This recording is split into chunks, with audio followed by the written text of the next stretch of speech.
Welcome back to the Weekend Ball Podcast. Today, I'm joined by Vivek Jacob of where you're basically everywhere these days. So, Toronto Star for cricket, Raptors.com, Sportsnet. Am I missing something? I feel like I need to plug you better than this, but thanks so much, Vivek, for taking the time, and we'll talk some Canada hoops. And yeah, No, you touched on plenty. So thank you and thanks for having me. And I look forward to picking your brain on your coverage being someone who's actually there in Philippines. oh well, it's in Jakarta actually, but it's in we're in Indonesia, but Oh, right. yeah, but it does go to, if people don't know, basically, it's in Okinawa, basically the group phases. There's two, I think four groups are in Manila, but at two different stadiums in Yeah. Manila. And then there's Okinawa in Japan, and then which has two groups. And then here we have group H and G. I always forget the group names, but basically Canada's with France. They play them tomorrow, so that'll be obviously a big game, and I'm sure we'll touch upon that as well. And then on the other side here in Jakarta, the big powerhouse is Spain, Brazil, who's looked pretty good. They beat actually Australia in Australia recently. But yeah, no, it's just to kind of talk about covering because normally when on my own podcast behind the play, I ask you, Vivek, all about your experiences, but I guess I'll share a little bit of my own. But it's just been really cool to meet players. I'm trying to do a little bit of a piece on Rowan Barrett, kind of the family tie. So I spoke to him today, which was pretty cool. Considering I feel like I've listened to him speak about the Canadian team for like 5 years now. Talked a little bit one-on-one with some other players on the team, which has been really cool. Talked to Lou Dort a bit, which I actually have a jersey, and I felt too embarrassed to say that I had one, but maybe I'll tell him down the line. But no, it's been really cool. Got my press credentials, talking to a bunch of French journalists, so I'm sharpening up on my French, which has been fun. I think I'm going to have a reporter for L'Equipe in France talk a bit about France tomorrow morning here in Jakarta time. So tomorrow, so just That's for awesome. I'm going to try to do a preview. I know the time's going to be a bit of crunch, but I'll put something out just so people have a bit of kind of info on France, obviously, who they play on a Friday morning in Canada. And no, it's been awesome. Arash Madani, I can't say nicer words about him. He's just been phenomenal. I actually followed him around his TV hit yesterday for Sportsnet, and he's kind of shown me the ropes and everything. So it's been just a whirlwind. The flying in was fun. Definitely did not sleep on the planes, so a bit jet lag. But yeah, any I guess just Vivek, any tips for me? I guess just covering the team here in Jakarta. So I have a lot of experience dealing with jet lag. So my first tip to you would be like you have to fight it. Hmm. Um, like if you kind of go in with, oh, I'm just gonna like let my body acclimate and like I find it definitely takes longer that way. Hmm. Um, so I think the more you fight it, the more your body is kind of like, okay, we gotta change things up here. Um, and so I found that works well for me. Maybe it doesn't work for other people. Who knows? Um, but yeah, besides that, I mean, obviously, you mentioned that right now there's like limited Canadian media there. So absolutely, take advantage of that and the fact that, you have so much opportunity in front of you. Hmm. Um, yeah, it's awesome that you're there and yeah, cover the heck out of this team. Yeah, no, I'll do my best just so people know I'm gonna try to do a podcast almost every day while I'm here. We'll see. I'm gonna kind of keep it up. And I have a bunch of cool guests. I have Michael Grange coming on. Obviously I have S Barahini, Oren Weisfeld, so I have and yourself, which is so, and I had Will Liu yesterday. So we have a bunch of guests. I'll be doing post game recaps, so everyone just stay tuned for that. So I'll have a post gamer with Esperahini of SCPN. So, but yeah, it's been really cool trying not to ask dumb questions. So, which is tough for sure. And kind of building relationships with players. And I'm sure by the end, I'll feel like kind of understand where they're coming from, and hopefully some stories come out of it for the pod and for writing for Raptors Republic. So, and definitely been doing a lot of TV and radio hits, which has been really cool. just to kind of go on the radio. So yeah, Yeah. let's kind of get started with this team. Like Vivek, I'm curious because you've been covering the Raptors for a couple years now, but what's kind of your first memory of the Canadian national team for you? Oh man. First memory of the Canadian national team, I would probably say um was not watching live, right? It was like I came to Canada in 2002, Mm, and then like being, following Steve Nash and stuff like that. You're going back and watching like the 2000 highlights and or lowlights, depending on how you want to look at it. But yeah, I think watching those highlights were the first memory. So um watching Steve Nash and Sherman Hamilton in the backcourt. oh, there you You go, Sherm. mentioned, Do you know Sherm well? I wouldn't say I know him well. We know each other. Yeah, Yeah, I wouldn't call us friends yeah. or anything like that. Not in a bad way or anything like that. Mm, We just don't don't talk. know each other. I mean, Yeah, he's a lot bigger than I am. There's no need for him to be spending time with me. I don't know about that, but yeah, um, so um, yeah, so watching those highlights and then kind of just like tracking the team over the years. I think, to be honest with you, my favorite memory would probably be, watching Jamal Murray do his thing at the Pan Am yeah. Games. Yeah. And that was like the first time I got super excited about Jamal. Um, and I actually remember, my early days in the industry, I was writing for B-Ball Breakdown, Yeah. Great and website. uh, Jamal Murray was, the year he was drafted, we were kind of giving our takes on different rookies and things like that. Um, and we kind of had this thing where we would almost like a text chain, we would like just publish that, like Mhm. our thoughts. And one of the text chains was like me having a back and forth with Snotty Drippin. Okay. Um, Yeah. like Yeah. that's his Twitter handle, and um about Jamal. Okay. And he was kind of like, I don't really see a big ceiling or that type of Mm. thing. And I was just like, I think Jamal is going to be incredible, right? Yeah. So that was, so I remember when the bubble happened, and I hit him up, and he still remembered the conversation. So, um, in terms of my favorite memory, definitely go back to the Pan Am stuff, and then just a lot of disappointment, right? Like I Yeah. think to bring it back to looking ahead to this tournament, um, I have very much been of the mindset of like, hey, let's see this team actually clinch like a qualifying spot for the Olympics first, right? Before we Mhm. talk about medal, before we talk about gold, any of that stuff, like get to the Olympics. This is a team that has not qualified for the Olympics since 2000. There was a lot of hype going into 2016, failed to do that. A lot of hype going into 2020, failed to do that. So let's just be a bit humble. There are a lot of really good teams out there.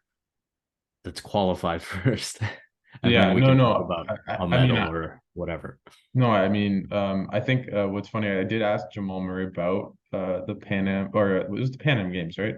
And Yeah. he said, "Oh, you remember that, eh?" And that was funny. So he obviously had fond memories of that tournament. So that was kind of funny for me, and a good kind of quote. But Yeah, to like the coolest, so just quickly, like the yeah, coolest thing about like watching that was you saw right there how much he loved the big moments. And it's yeah, like coming down the stretch of these like tight games, it was like, yeah, I'm gonna deliver for my team. Like this is my time to shine. Like he loves the big stage and like those big moments. yeah, no, and that's kind of I think what makes players of that ilk just kind of sometimes what separates them from the rest, right? Like Jamal Murray with like 80% confidence, like how good of a player is he, right? Like he's that it's like I think about Fred on the Raptors, right? Where he's always like, I'm just gonna keep shooting, I don't really care, right? And obviously sometimes he goes 0 for 9 and but he's still like 100% confident. And I think with a player like Jamal, that's just such a big factor because he's not the most I mean, he is very skilled, but he's not the most athletic.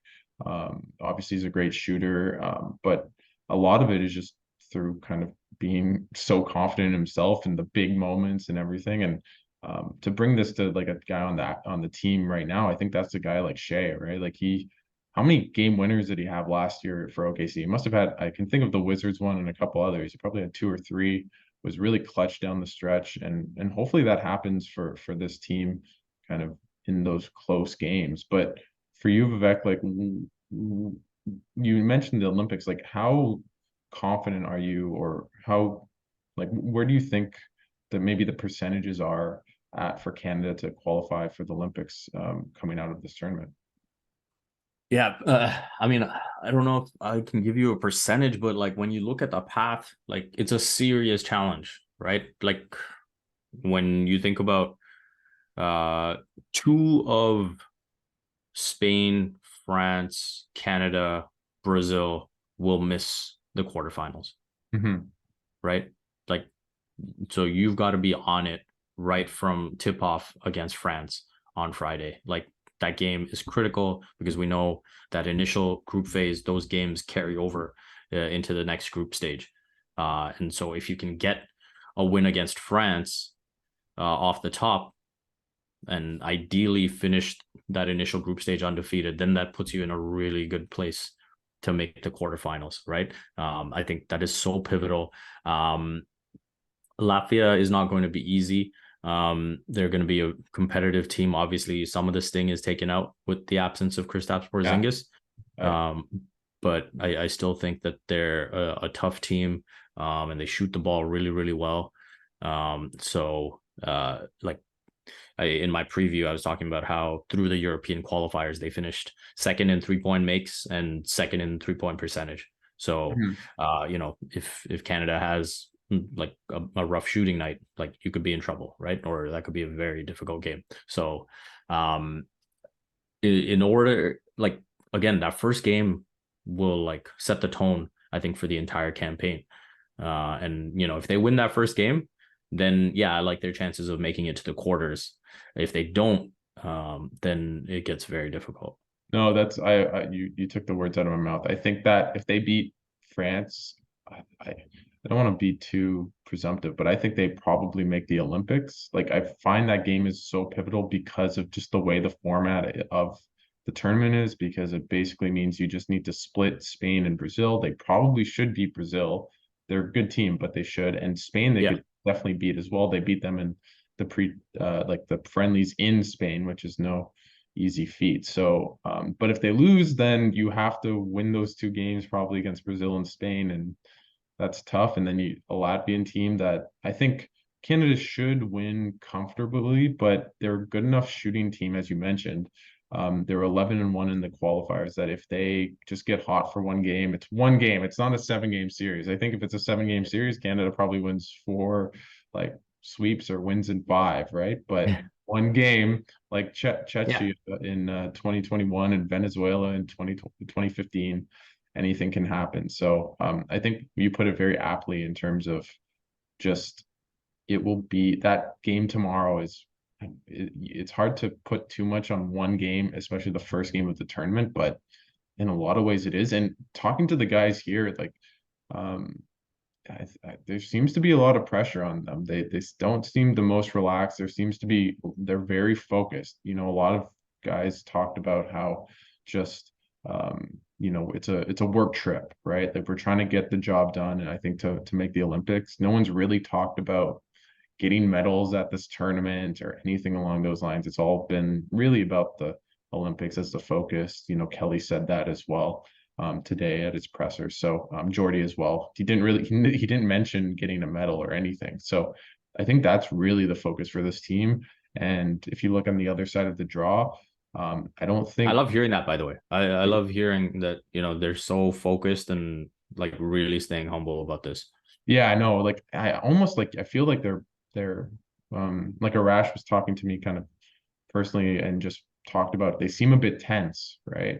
And that can be a good thing, right? Like I don't want them to go into France and say, hey, this is going to be a walk in the cake. And I watched a bit of their practice. They looked really, really focused. but they are a big freaking team. Like they just all these guys, like watching Canada and then watching them, it was like watching two like just very different teams. Obviously they have Fournier, who's a really good FIBA player, DeColo, Yeah. Rudy Gobert is like going to be a challenge for Canada, especially with maybe a lack of size. I think the matchup between him and Powell is going to be, if Powell can kind of break even or come close to even, I think Canada has a good chance tomorrow. So, but that team is just really athletic and big. And Gerson Yabusele, I think I said that right, is a really Yeah. good FIBA player. He plays, I don't know, I want to say kind of like Draymond Green, just a big, really good defender, good passer. Just and they played together. They made the finals at the Olympics, won the silver medal, where I think they lost like by 6 or 7 points. It was a pretty close game. So, Yeah. but they don't have the pressure of having to make the Olympics because they've already made it. But I was talking to some of the journalists for the Keep here, and they all felt very confident against Canada. They also sounded like their goal was to get a medal. They felt I was kind of surprised that it was. I mean, they I wouldn't say they took Canada lightly by no means, but I think because they've had so much success at Eurobasket, at the World Cup, at Olympics, that there's that kind of confidence and togetherness that maybe Canada is lacking just because they've never really played together until the summer. Yeah, and honestly, like if you're a France, Spain, I think even, Australia with their recent success, like they've earned the right to be confident, Yeah, right? Like, so I have no qualms with that, and I think they're an established international team that has uh, continually had success. And again, going back to the silver medal at the Olympics, like this is a very, very dangerous team, and this you think about Coach Fernandez talking about we'll be tougher the further we go, and again, that speaks to the need for this Canadian team to get reps and just get that time on the court together and build that, that chemistry. That's something the that, France's, the Spain's, the Australias, they already have, right? And so that's so pivotal in FIBA basketball. that's interesting because just you hit on a point that yesterday, like I asked him a question just about kind of what they kind of expect from this team, how they feel chemistry wise, and you talked about just every game will be like I forget the quote, but it's essentially the more we play together, the better we'll be and the more confident we'll be. And he said that in the presser today. He reiterated like we're coming together, we're gonna get better. But he also talked about how the focus, like this game is really important and we really want to start well. And but I think there is the acknowledgement that the more they play together, the better they should be. It's kind of funny because that should be the case for almost every team, but I think just with the nature of Canada compared to France, who's played together for years, that you probably will see kind of an uptick in their play just because of the talent, the sheer talent of the team, and just because they haven't played as much. Well, for France, it's like, oh, they might be more connected by 10%, but they're already more connected than Canada. So it doesn't really change maybe their final outcome as much. Yeah, yeah, and I think now to be a bit more positive, I think the signs have been very encouraging, right? Mm-hmm. You look at the progression through the friendly games. I think uh, they have looked like they have been building that chemistry and understanding.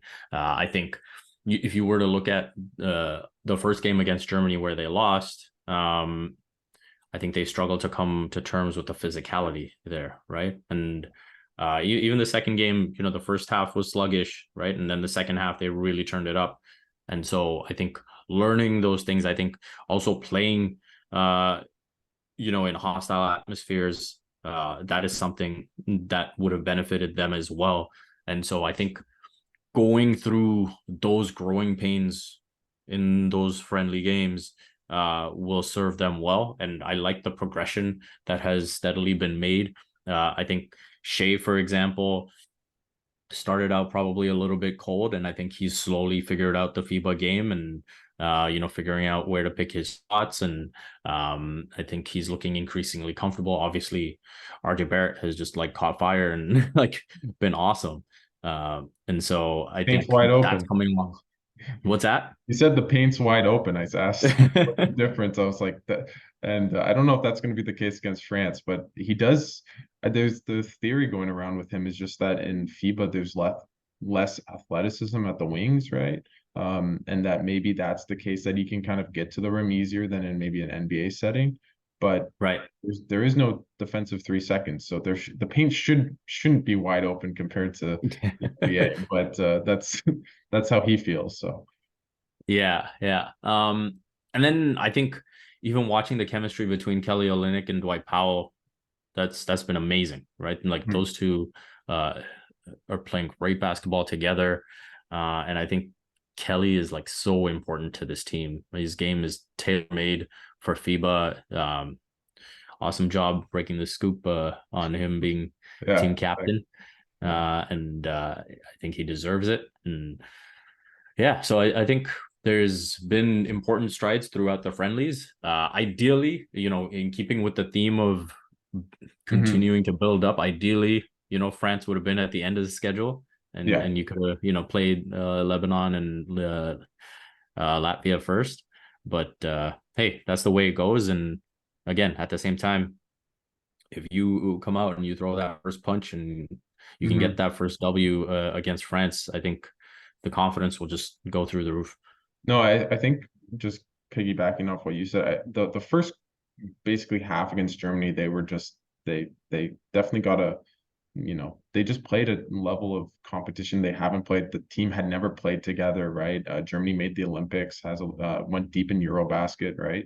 And I think honestly, on paper, Germany might be I think in the top 5 teams at this tournament, and it was in Germany. Um, and I would say the team hasn't really played well on both ends at the same time, right? They played against Spain, and their defense just went up a notch. I think in the third quarter of that game, they forced 3 shot clock violations, and there was like a couple like heaves that actually went in for Spain. It could have been 4 or 5. Yeah. But their No, I offense, remember at one point, it was like 7 minutes in and they had only given up like 7 points. yeah, It was something like that, yeah, which is no, insane.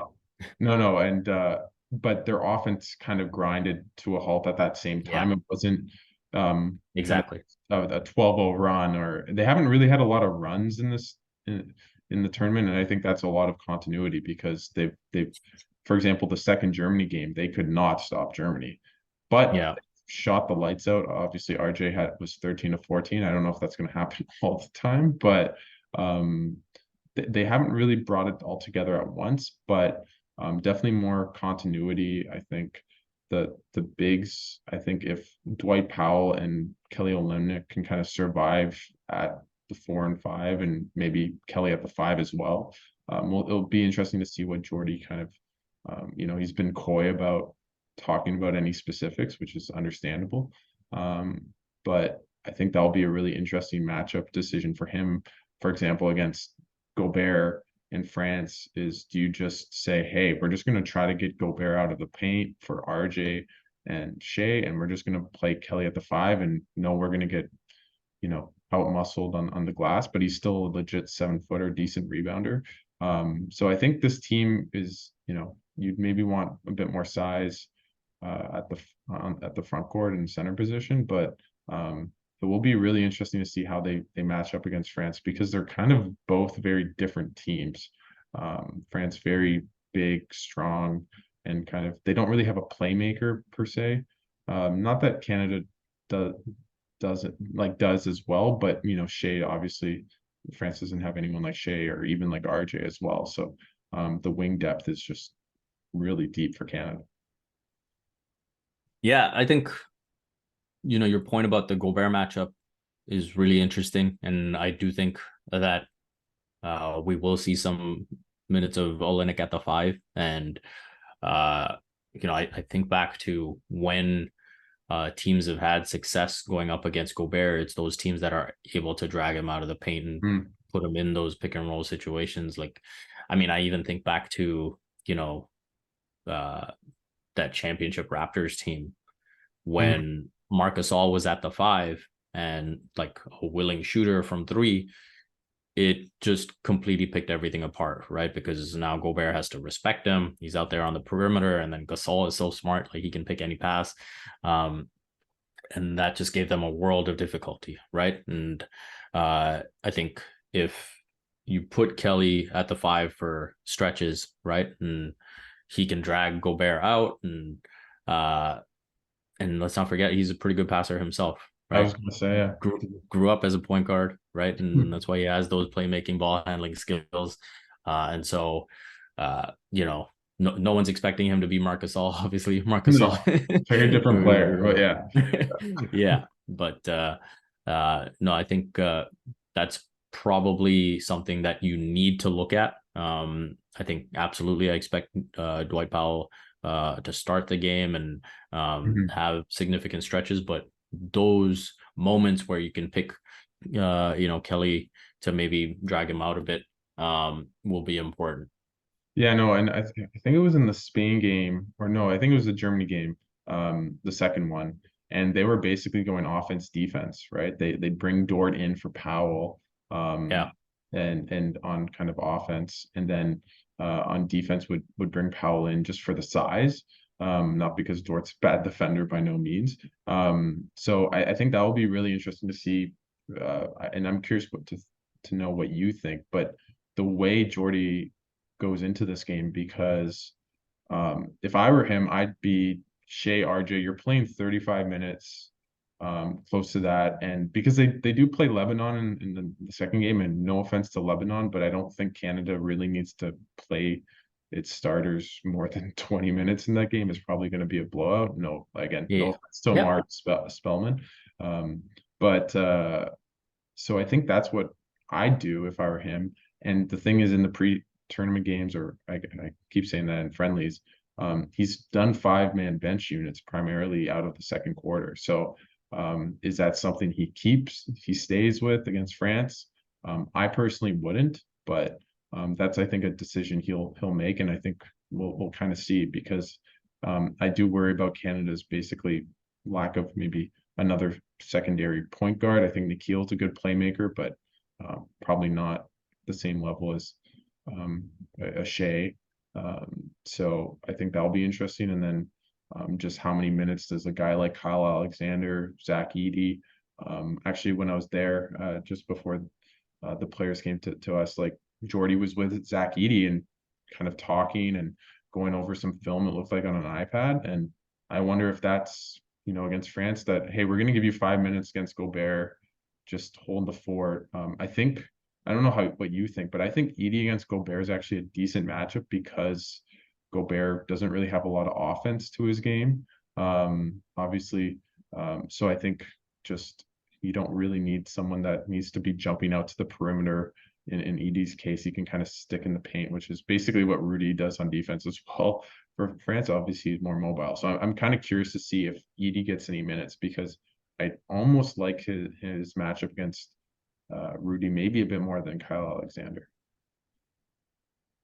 Uh, I will say I like Edie more than Alexander in the specific matchup, but I do think it'll be pretty limited, Yeah, and no, I think it's almost like you this know, is like the only, not the only reason, but like almost the test case of like you bring him in for Rudy Gobert.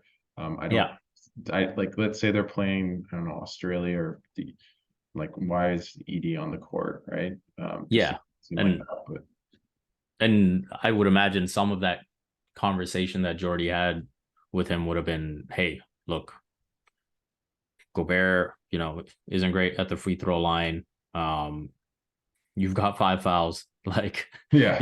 if you get yourself in trouble, like, don't be afraid to use them. Right now, Hmm. obviously, at the same time, Gobert doesn't have great post moves, so just hold your own. Body him up and stay solid. But again, you've got 5 fouls. You don't need to worry about the minutes you're playing. Like, you Hmm. know, don't be afraid to use them. And then uh, that's where I still lean towards going smaller against Gobert, just because we've Hmm. seen in the NBA, right? That teams are fine with like putting a stronger wing player on him, knowing that, hey, look, if he wants to post up and try some kind of move, like let him go ahead. That's a win for us, right? Yeah, You're no, no, taking away exactly. from Yeah. so so I would absolutely encourage that. And I think it'll be another way. Like the other thing that does it, it kind of takes the offense out of what it like really wants to do, right? Hmm. And the And ball and they movement and all of that. and when And if they he had gets, sorry, go sorry, ahead. I was just gonna say with Kelly at the five, they were just phenomenal on offense. Like they just had all the spacing against Yeah, Germany. At the end of that game, I think they had 113 points in a 45-minute game. So that kind of points to you like that's shorter than an NBA game, right? So yeah, and Kelly was phenomenal and just the spacing and Shea got to the rim, RJ got to the rim. I think it, especially with this France team, they're not necessarily a bunch of shooters. They have guys like DeColo and Fournier who kind of come off screens. Not the good playmakers, not great playmakers. So it maybe makes more sense to go with Kelly at the five, where it's not really okay, just like an amazing player, and he has to rotate all the time and kind of put himself on an island, which he has looked a bit slow in the games. I thought Dwight Powell looked very slow in the first couple games, and I was thinking, uh-oh. But by the Spain game, I thought his defense was phenomenal. So I think those two actually, I'm more curious to see how they work together on defense, just because Kelly at the four, he's probably with guys guarding guys that are faster than him. And then Dwight's always undersized essentially in every matchup. So just how they do defensively, I think will be really key for Canada. yeah, 100%, right? And if it's a close game, that closing stretch, you mentioned how impactful Kelly was down the stretch. Uh, and I think we could see something like that again. I think uh, Dwight Powell, I expect him to hold his own. I think, as Mhm. you mentioned, like they have just like continually shown this progression and this understanding and this chemistry. And like, shout out to Dwight Powell because like 2020 ruptured Achilles. He, Still played in I 21. think, hmm? He played in 21 after a ruptured Achilles. Yeah, Yeah. exactly. That's exactly like if anyone had the right to opt out of playing that qualifying tournament, it was him, and he showed up, and here he is again, always answering the call. So much respect to him, and frankly, all the guys who come out consistently. So yeah, man, just really looking forward to this first game. Hopefully, set the tone. It's interesting, talking about Germany and assessing where their level is at.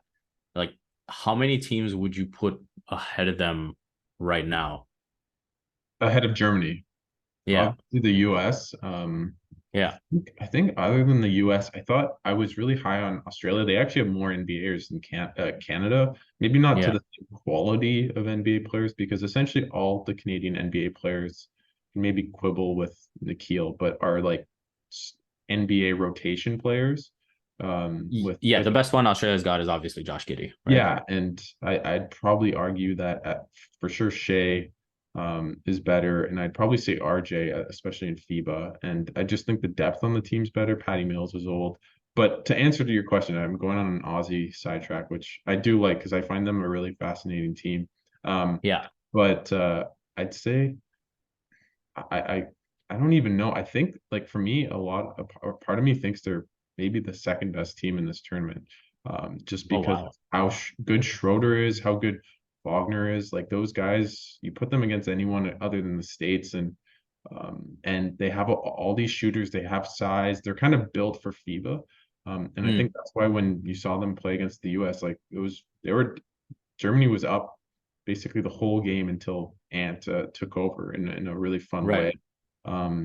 I think because they have more camaraderie than Canada, I thought they got lucky in that Canada got lucky because Schroeder took like a take foul with like 5 minutes left, fouled out, and then Canada came back from, I don't know, 6 or 8 points. So I think France, just a bit lower on them. I think obviously the outcome of tomorrow will make me feel more certain or much less certain about that. I think Spain is really good, but maybe just the higher level of talent. I think in that Canada game, basically once it got to overtime and it was or the kind of down the stretch, and it was starters, restarters, Canada just had more talent. So I Yeah, think Spain, the from big thing is like missing the point guards, right? Like not having Rubio, not having Lorenzo Brown.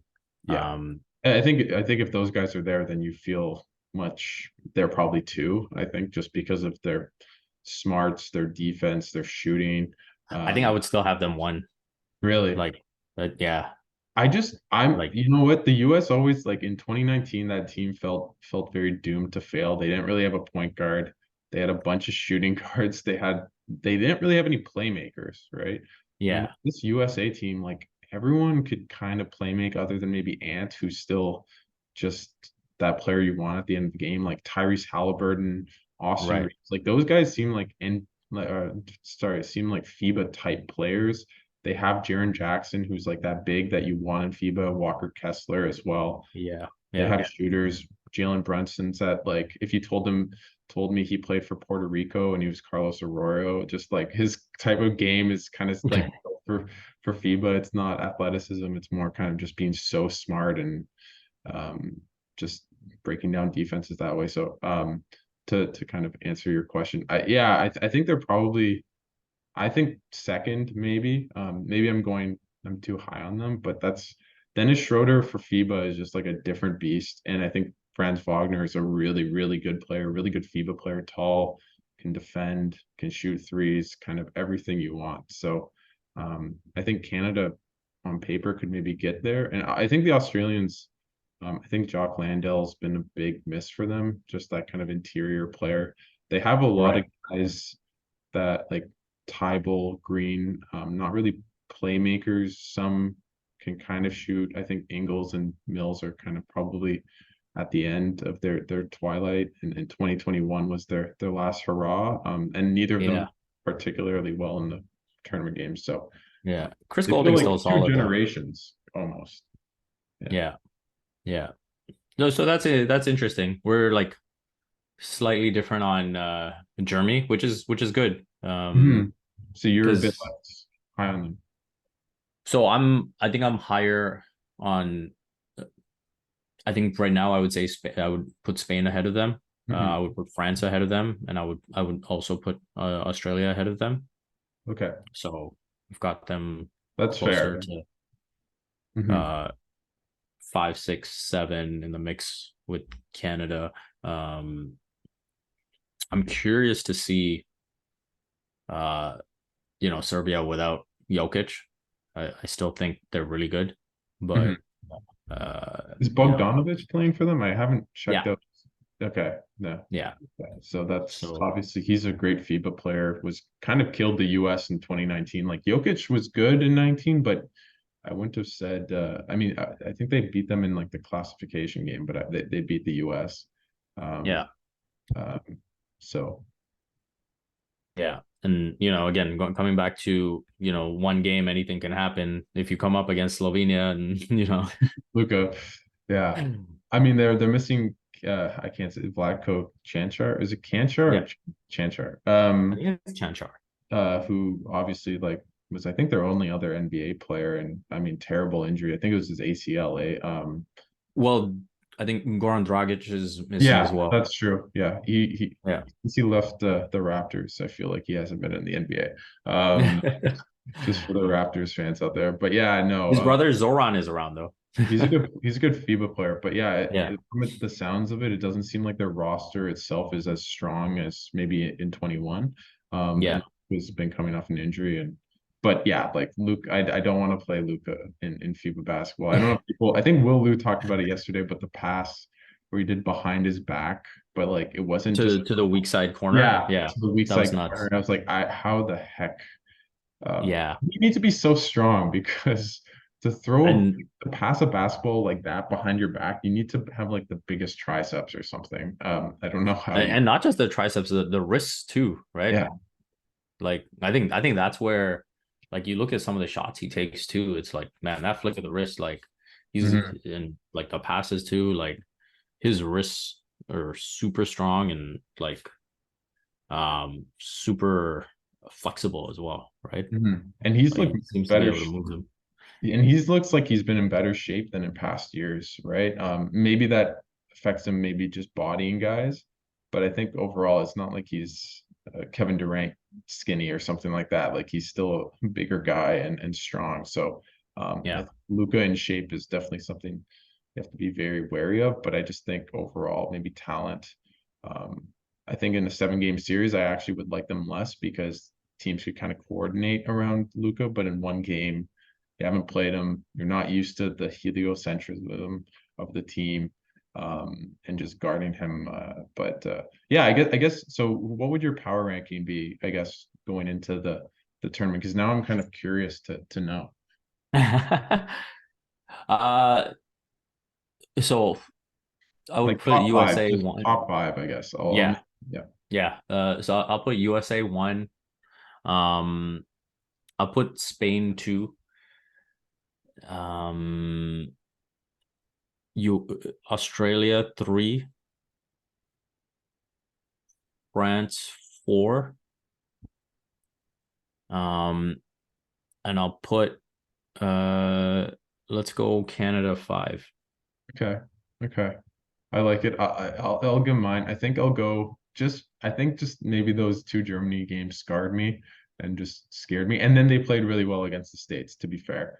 Um, but I'm gonna go USA Germany on and then it's gonna be tough. I wish I could just say whoever wins the France Canada game goes 1 spot ahead.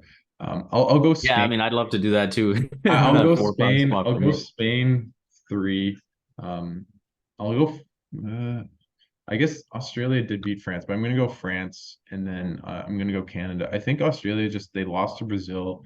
They did beat France in Australia, but I've listened and read a little bit about their team, and it doesn't seem like they're maybe in the same kind of place they were in 2021.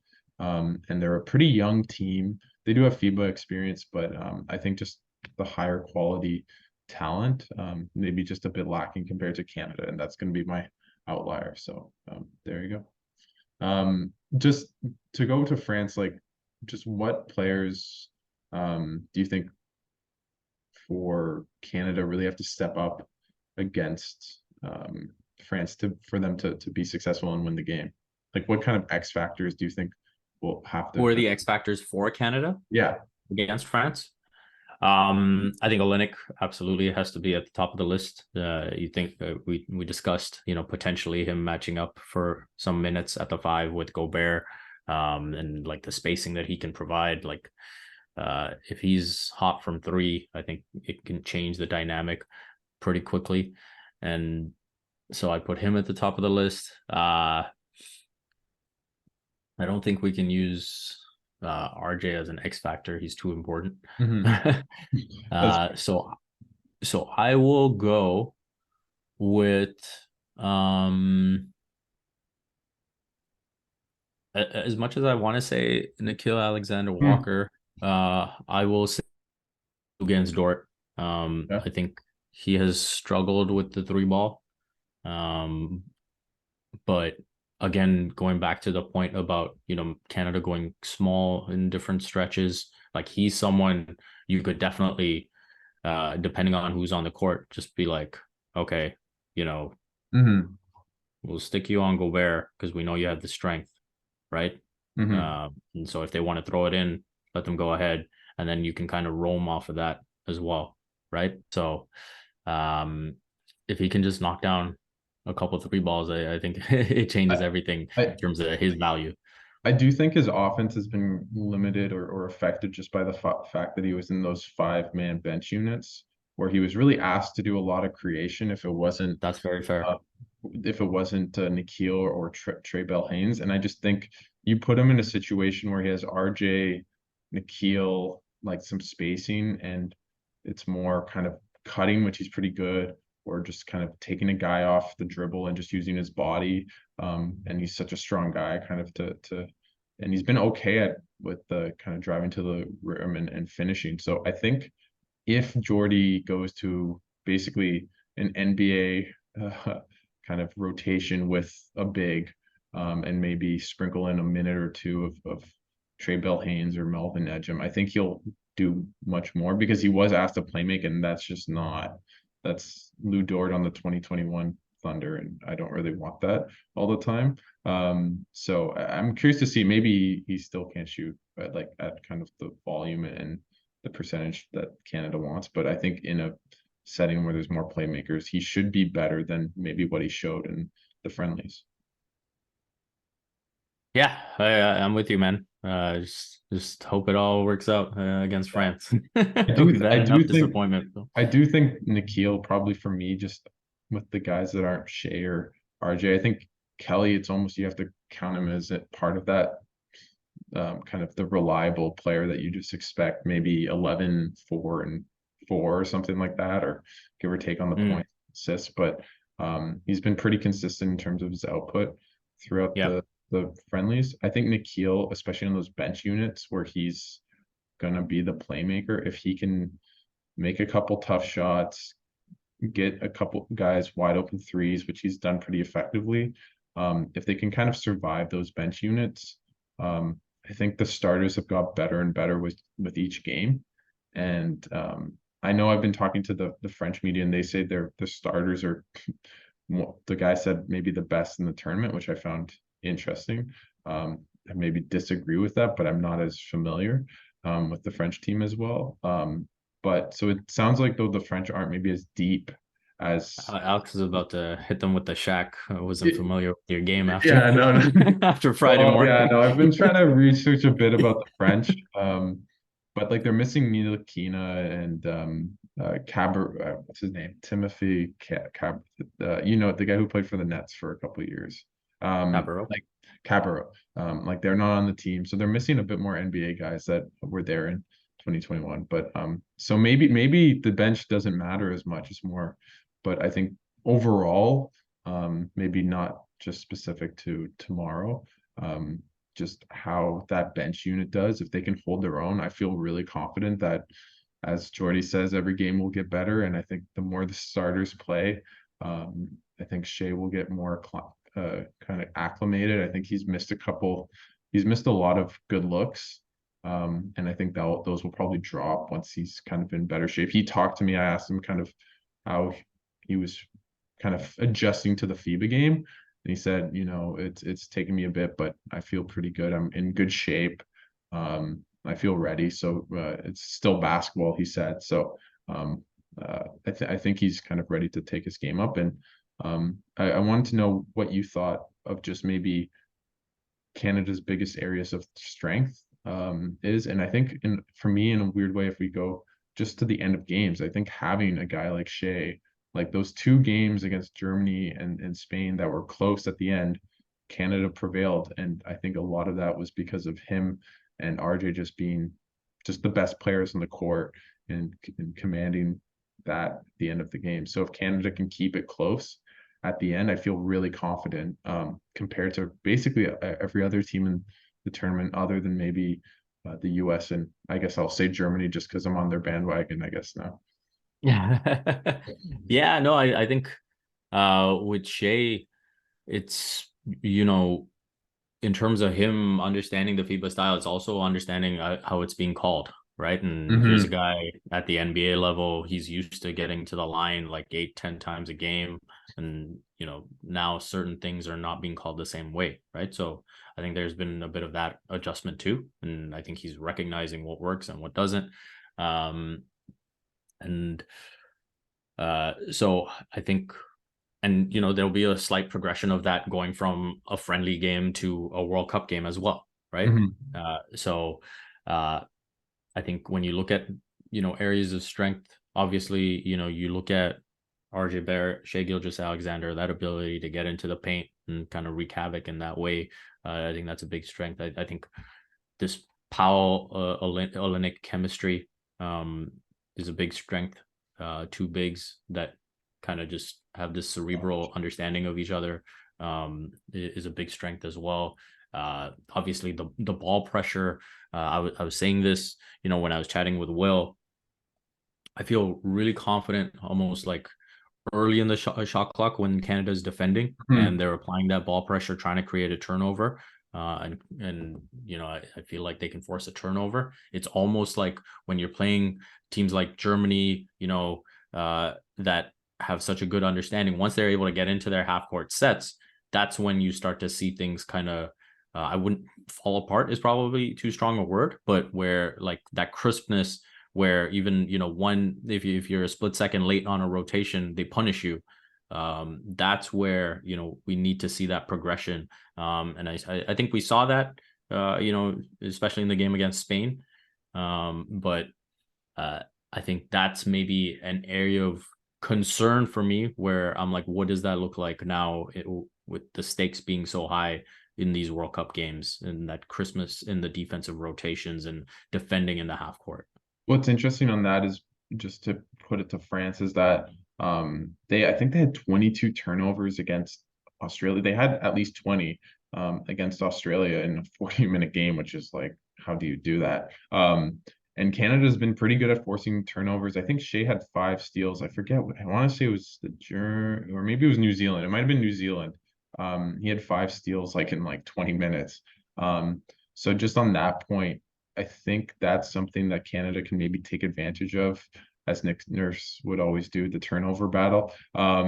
And the thing with France, unlike maybe I mean, Spain doesn't really have a point guard now, but like Germany, for example, is they don't really have a natural commanding point guard ball handler to kind of create those matchups and opportunities. And meaning that if you put Lou Dort, you put Dylan Brooks, like you can cause havoc, you can get under kind of underneath them, cause some turnovers, deflections, kind of stop their offense from getting forward because they don't have a guy like Luka Doncic or someone of that ilk or Jalen Brunson that can really command and survey the defense and is just a good enough ball handler to kind of get out of the pressure, to get out of those kind of situations. So I think that's going to be really interesting. Does France turn the ball over a lot? I'd imagine if they don't, if it's a handful of turnovers, Canada probably isn't winning that game just because of, as you mentioned, the half court defenses. They're just not as connected as other teams. I'd say they have good defenders in their starting unit, but they don't have great defenders, I would say. So that's other than maybe Brooks. So that's going to be interesting to see how it all plays out. Yeah, yeah. Bring it on, man. We got less than 24 hours to go. So you've taken a lot of time with me, so I really appreciate it, Vivek. But just what's your prediction? Let's put aside maybe them getting a medal at this tournament because I think for most people that's not the priority. Just for the Olympics, like in the end, do you think by the end of this tournament, Canada will have qualified for the Olympics for the first time since 2000? Oh man, you're putting a lot of pressure on. Yeah. um I wish they had an easier draw. Mm, Um and so like my mind has an answer, but I'm gonna answer with my heart and I'm gonna say yes, Canada does okay. clinch. I'll um give you my political answer that I've said a couple times. I think if they beat France, they make the quarterfinals, and if they make yeah, no, the I think we're on the quarterfinals, same page there. and if they make the quarterfinals, I do think has a very good chance of making the quarters. I don't know how much I like them to really go past that stage. Even though Canada would probably have the harder side of the quarters. I just think if Canada plays them in a qualification game, they're going to beat them at the end of the day. And Man, Italy is a nice team. Just because you mentioned Dominican, yeah, like Italy is a nice team. But man, if Paulo Banchero had elected to play for them, oh my God, yeah. That like, is actually I've listening. It's a whole like I think the Italian uh oh, they're press not happy. they are. I mean, I think he's committed. He committed to them essentially like Yeah. verbally, and I know he talked about playing for Italy, and then kind of the USA came calling and he switched to the So I league. think it was a previous window in 2021 or 22, Yeah, maybe um, last summer. where he had made the commitment, but I think it was a COVID absence. Yes, I think you're something right. COVID related, Yeah, and so it didn't end up happening. And then yeah, man. You know what? Canada basketball kind of got screwed from COVID in 21 because of no fans at their home mm. qualification tournament. So I don't have too much sympathy. I mean, I'm kidding, but that would really suck. And um, I think yeah, they play the Italians, and then I believe it would be the U. No, it's not the U.S. I don't have the draw, but the Dominican has a really. I think it's Serbia. Sorry. So they have a pretty, they basically just have to beat Italy and they probably make the quarters. I'd have to double check who Serbia's and but they have a much easier path to the quarters than Canada. But I think if Canada were able to make it there, I feel pretty confident that so just so everyone know, if Canada beats France, you can stop watching the rest of the tournament. They've qualified, and if not, then you can stop as well. Okay. But yeah, so I think that France game is just going to be so. I think as like I know I'm a media member, but I'm also a fan. I think if they're able to win that game, I'll just be pretty ecstatic, personally, Yeah. just because it will be. I think they should be okay with Latvia. I was really worried about KP. I was like, if they have KP, oh my God, they're not going to make it out of this group. I can see it. It's like every time Canada goes to any event, something terrible happens. It's happening. But I think without KP, I think that they should be fine. So to at least make it out. So I think they beat France. It's just going to be such a big win for this team, and probably kind of as Jordy keeps saying, they're going to get better with each game. So deeper in the tournament, I kind of like them more than right now. Yeah, agreed on all points there. So let's get that dub, man. Friday morning, let's get that dub. Exactly. If here I'm gonna be, it's funny. It's right now 11 p.m. here in Jakarta. So everything basically my days are just late nights, like slash early mornings, and all Canada's games I think are at 8:30. So local. So yeah, it's basically getting to the arena at like I'm not gonna be up until like 11 midnight, so or noon, just because it's all late nights and radio and everything. But Yeah. Vivek, thanks so much for taking the time and doing this. I just want to give you the floor. Anything you want to plug? What are you kind of doing for Canada basketball? How are you covering the team? And just anything you want to plug. Yeah, I mean, first off, kudos to you with the hustle. Thanks. And all the best for Hmm. uh the weeks ahead, hopefully. Yeah. uh and yeah, I think in terms of what I'm doing, I've done a preview of the tournament in general for Sportsnet, so you can go check that out at Cool. sportsnet.ca. I will be part of a team that is doing daily recaps. Cool. And so I've been assigned certain days of the tournament to just, give you a synopsis of everything that happened that day. And so, yeah, I'm just excited for all the great basketball that we're about to see. Like, there's a lot of fun teams to watch, and I think the games are going to be really competitive and fun. And yeah, again, less than 24 hours. Hopefully, we're talking about a Canada win over France. Yeah, I'm just hoping I'm not talking to like RJ and they lost at the end on like a buzzer beater and it's like what's next for the Uh, program? Yeah, no, I don't want that. So fingers crossed, and I'll obviously be there. I'll be tweeting. I'll be doing everything like that. I'll have a post game kind of postcast with S Berhini of SDPN. So that should be fun. A kind of quick 30-minute thing. Well, hopefully it's we're just smiling for 30 minutes. So anyways, thanks so much, Vivek, for doing this. Obviously, I've looked up to you for a long time. You were kind to come on my own podcast, and you've shared your time more than once with me. So I always appreciate it, and I'll definitely be checking out your recaps, and everyone else should. And also for people who don't know, he covers a lot of cricket and tennis, so check him out on that, and hopefully Alcaraz beats Djokovic next month in in New York. yeah, we'll see about that, buddy. I feel more confident now that he beat him at Wimbledon, but yeah, Yeah. no, No, it's a great rivalry. Like, their games are making for some ridiculous matches.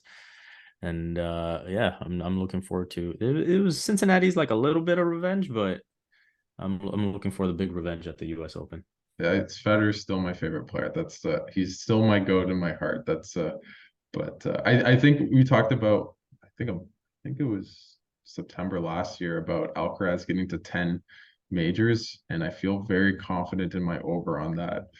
So I'm gonna kind of take that as some bragging rights that I think that's I don't know. Do you feel that way? This is turning into a tennis podcast, and it shouldn't. But That's fine. That's yeah, fine. I think by now, with my brand, people should expect that by now. yeah. Hmm.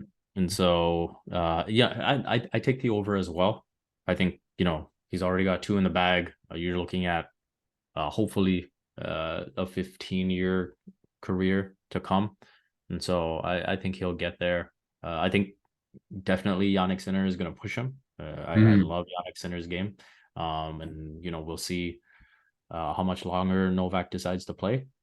That's going to play a bit of a factor, but I think Alcaraz is too good. He's got the mentality, he's got the game, and should have the longevity to get to 10. I don't know how much more than that, but right now I would take the over on 9.5. Yeah, he's only 20, or is he 21? He's 20. Yeah. 20? Yeah.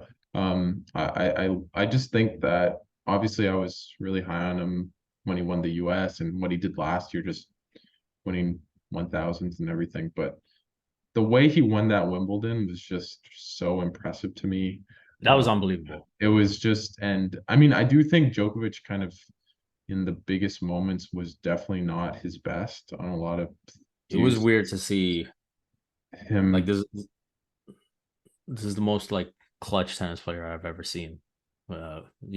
Whether you think he's the GOAT or not, I think that is pretty indisputable in yeah, terms of yeah, I think, the big I, moments that he's come back from. mhm, And yeah, so, yeah, it was pretty uncharacteristic to see like the unforced errors that he made in big moments. But the door being open, something you still got to walk through it. And Alcaraz, he once he got ahead, he didn't blink. Like in that mhm. fifth. No, and So it's crazy because I think he still has a lot of room to improve in his game. I think the one I think of mostly is the serve. yeah. It's got better in the past year, no doubt. But that's the one area where he's like a pretty strong guy. I think he can make it more of a weapon, kind of like Nadal did. Like at the end of his career, Nadal's actually was like he wasn't the ace king or anything, but he really was really effective on, especially on hard courts, at the slice Yeah. out wide, um, down the tee. He'd get a couple aces on big points. I think of that Medvedev match at Aussie 2022, and he just kind of served out of his butt at the end and played phenomenal. And I don't know if he would have been able to do that 10 years ago. And Yeah. with Alcaraz, I'm sure he has the determination. But that's something I'm kind of looking at as something he can really improve that will just make him like Djokovic did the same thing, right? He had a bad Oh, second his serve, and serve then was not good for and a now long time. it's like one of the better serves on tour in just Yeah. kind of not aces. Aces can be very misleading. As a Milos Raonic fanboy, I know the difference between good serving and bad serving. So, not that Milos was bad by any means, but the aces don't always tell you that someone serves well. Well, it shows the value of placement, right? I would say more so like speed doesn't tell Hmm. you much about a Yeah. serve, right? And so like I think Novak, like his spot serving has just like gone through the roof. So, but that's another thing in that Wimbledon final, right? I think he only had two aces. Hmm. Um, and On so I a think that grass put a lot of court. pressure on him too. Yeah. So yeah. So Yeah. it's all Hopefully we get 1 and 2 in the US Open final. and so you're picking Djokovic. We'll end off Yeah. on this one. Yeah, Djokovic all the way. Okay, I'm gonna go Yeah. Alcaraz. I think that's my heart too, but I uh, I just feel like he's the reigning champion, man. He has to go through. Djokovic needs to go through the reigning champion. How many times have you had to say that and really felt that it was a problem for Djokovic? So, But but hey, I'll say this too. Um, the fun part is Novak has always been a good chaser. yeah, that's true. That's true. And the great thing just for the sport is just to have a rivalry. It felt as though when Nadal kind of getting older, and Federer. Nadal obviously had a great run the past couple years, but other than really on the clay, he hadn't really been playing Djokovic at that top Yeah. level. It's now nice to Yeah. feel like there's a rivalry back, and I think it's going to be the next couple of years. I mean, Djokovic just takes care of his body in such a way that at the slams, I think those guys will meet each other. I think Sinner is going to be definitely the next guy up, and I'm sure there's going to be others. I think with Sinner, I don't like his serve. Maybe that's just me. Mm, But I find it's almost like the Murray versus Djokovic debate, where Murray just never had the same serve, same second serve really that yeah. which had, and I honestly think that might have been like a lot of the reason why Djokovic has 23 and or is it 20? It's 23, yeah, and Yeah. It's 23. finished with three. So, anyways, I'll be looking to you for that coverage. Check out your Substack as well. I forget the name of it, but check that out as well for tennis. You're an amazing writer. I love the piece you had on Alcaraz versus Djokovic, the kind of recap and um, story on it. So everyone should check it out. Everyone should check Thanks, out man. Vivek's work. Yeah. So my Substack is the sports student, and I want to like I think I've set it up in a way where you can just pick the sport that you want to follow. So I've Mhm. got tennis on there, but I will have like some soccer stuff. I will have like basketball stuff that I can't find an outlet for. I Mm, will put on there as well. And so you cool. can just pick the sport that you want. You don't like if you want all of them, then just subscribe to the sports student. But if you specifically want tennis, like I've called that swinging volleys, so you can just subscribe to that one. Awesome.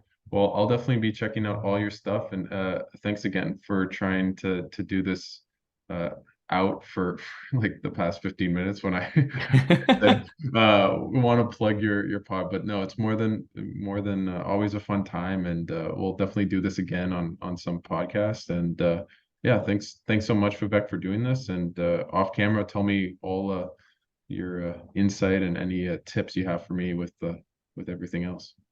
Yeah, for sure.